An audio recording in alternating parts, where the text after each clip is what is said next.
Ladies and gentlemen, distinguished guests, adab and a very good evening.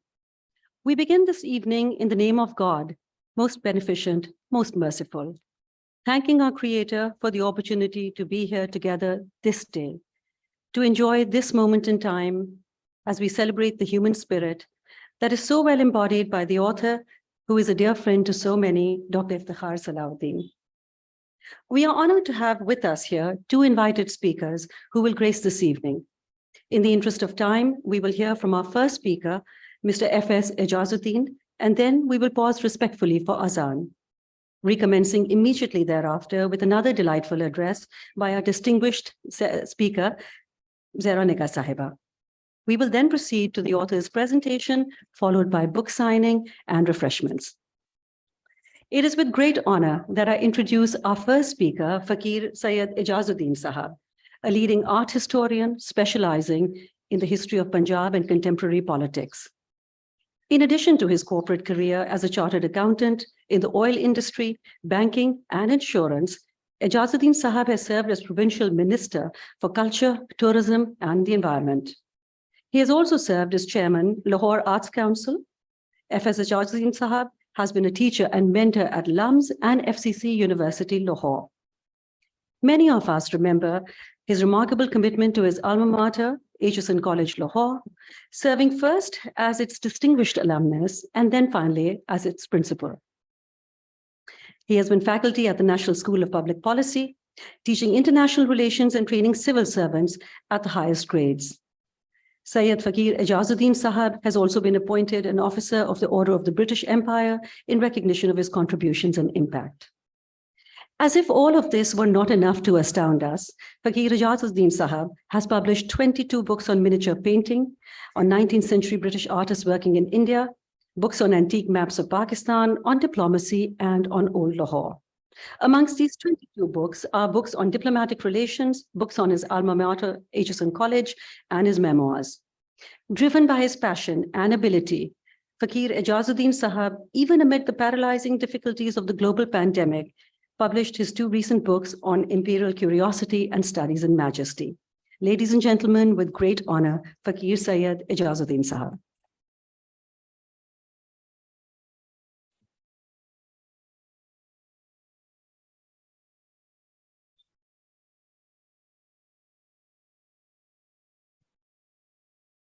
Bismillah ar-Rahman ar-Rahim. That's the kind of eulogy that you long to hear before you die. And thank you for making it so pleasurable. Not another book on Persia. Readers in 1877 asked the same question. And by then, there had already been 1,770 books on Persia, published on Persia. So what is it that makes this book by Dr. Iftikhar Salahuddin on Persia so different from the others?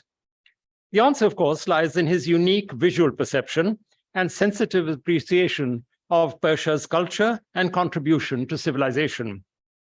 Dr. Salahuddin and his equally articulate companion, Dr. Naseem, are not the usual stereotype of tourists. They're not like the American who rushed into the Louvre Museum just before closing time and asked the attendant, "Quick, bud, where is the Mona Lisa? I've double parked." Nor are they similar to those about whom Lord Curzon, once Viceroy of India, commented, "They rush through a country either not having read what has been written by better men than before, or reading it only to plagiarize and reproduce it as their own." Lord Curzon's definitive work, Persia and the Persian Question, was published in 1892 in 2 volumes, and it ran into 1,300 pages. Interestingly, Curzon had spent only 3 months in Persia, from September 1889 to January 1890. He returned to London, where he read everything published on Persia, and although he knew no Persian, he used a specialist who did. Dr. Salahuddin's is a modest 269 pages long volume, and it is as comprehensive a narrative of Persia's genealogy and national character as Curzon's lengthier tome was. Dr. Salahuddin begins his 23 chapters with ancient Persia, introducing Cyrus the Great, the defining impact of Zoroastrianism, the Hellenization of Persia through the rule of the Parthians, the Sassanids, until the Islamization of Iran, from 636 AD onwards. The 13 chapters, next 13 chapters cover the invasion of Seljuks, the wanton vandalization by Genghis Khan, the renaissance of Persian culture under Shah Abbas I, the greed of Nadir Shah, the Qajars, and finally the full stop of monarchy, the Pahlavis. By chapter 22, Persian imperialism comes full circle from Cyrus the Great to Muhammad Raza Pahlavi. Cyrus the Great achieved greatness, and Muhammad Raza Pahlavi had greatness thrust upon him by the Americans. He then lost the peacock throne to a colorless theocracy. Dr. Salahuddin makes each chapter in his book an informed, informative, succinct, and therefore readable summary of the various dynasties and personalities who are the composite image we have today of Persia. It would be tempting to give a detailed appreciation of each chapter. That would be unfair to the next speaker. It would also diminish the pleasure you readers should obtain from your own reading of this beautiful book. I will, however, cherry pick certain incidents from different chapters. For example, the epitaph on the tomb of Cyrus the Great, which so moved Alexander the Great, who had earlier destroyed his Persepolis. "O man, whoever you are, and from wherever you come, I am Cyrus, the founder of the Persian Empire. Begrudge me not, therefore, this little earth that covers my body." Shades of the last Mughal Emperor Bahadur Shah Zafar, Do Gaz Zameen Bhi Na Mili, and the last Persian Emperor Muhammad Raza Shah Pahlavi, two unfortunates, both of whom died in exile and were then shrouded in foreign soil. All the chapters in which Dr. Salahuddin shifts from a historical narrative of dynasties to tributes to individual Persian savants, seers, and scholars, each of whom was a university in incarnate. Chapter 10 includes Firdausi, Al-Bukhari, Avicenna, and Al-Biruni. Chapter 12 focuses on Umar Khayyam and Al-Ghazali, and sandwiched between them is the chapter on the Turkish Seljuk invasion. Chapter 15 focuses on three poets, Shirazi, Rumi, and again, Hafiz Shirazi. They come after chapters on Genghis Khan's invasion and then Temur's use of the sword of Islam as a weapon of zealous reform. You will recognize the analogy between the emergence of poets and scholars during periods of social unrest and insecurity, and Mirza Ghalib's fight for survival during the insurrection in Delhi in the 1850s. Not everyone will agree with Dr. Salahuddin's generous assessment of Nadir Shah as a brilliant strategist, certainly not the Mughals.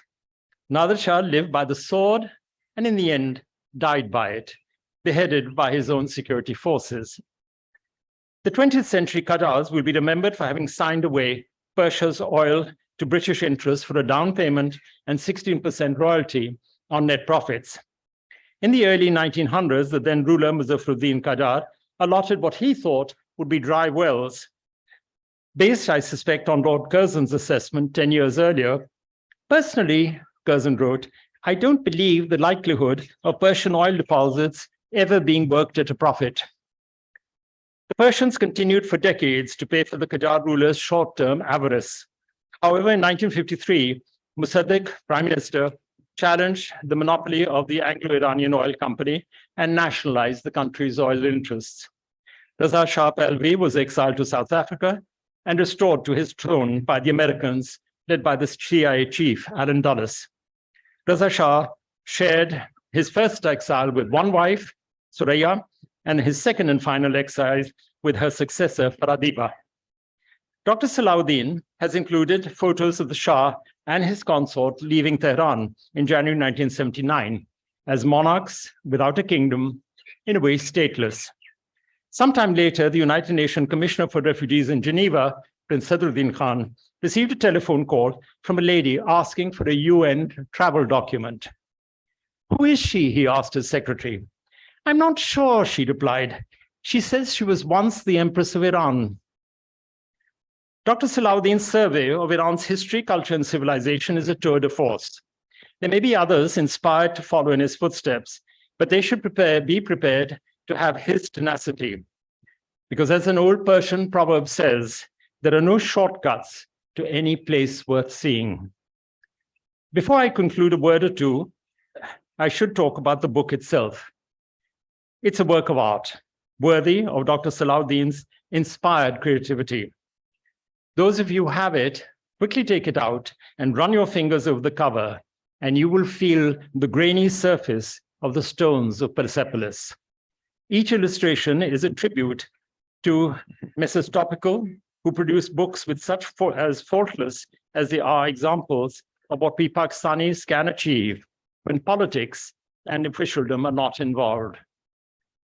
You all know Dr. Salahuddin as a medico by profession. He's equally skilled as a photographer and as a brilliant writer. His duality reminds me of the Dutch painter Peter Paul Rubens. He served as his country's ambassador to Spain. And one day, while Rubens was painting in the Spanish royal gardens, a passing courtier remarked, "Oh, I see that the diplomat amuses himself sometimes with painting."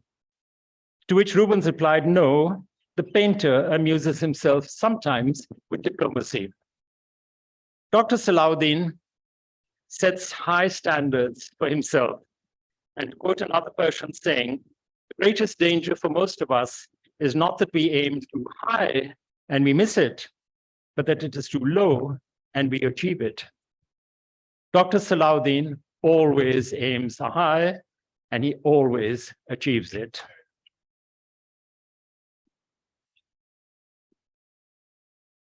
I noticed that Dr. Salahuddin's book has been financed by 4 sponsors: Lucky Core Industries, Atlas Insurance, Atlas Asset Management, and Engro Corporation. These are the new Medicis, the new patrons. My last 3 books, also printed by Topical incidentally, were supported by donations from similarly generous contributors. I have some more manuscripts to be published, but quite honestly, I no longer have the strength. I no longer have the strength to carry an empty khoshgol. It's too heavy for any author to carry. Thank you very much indeed.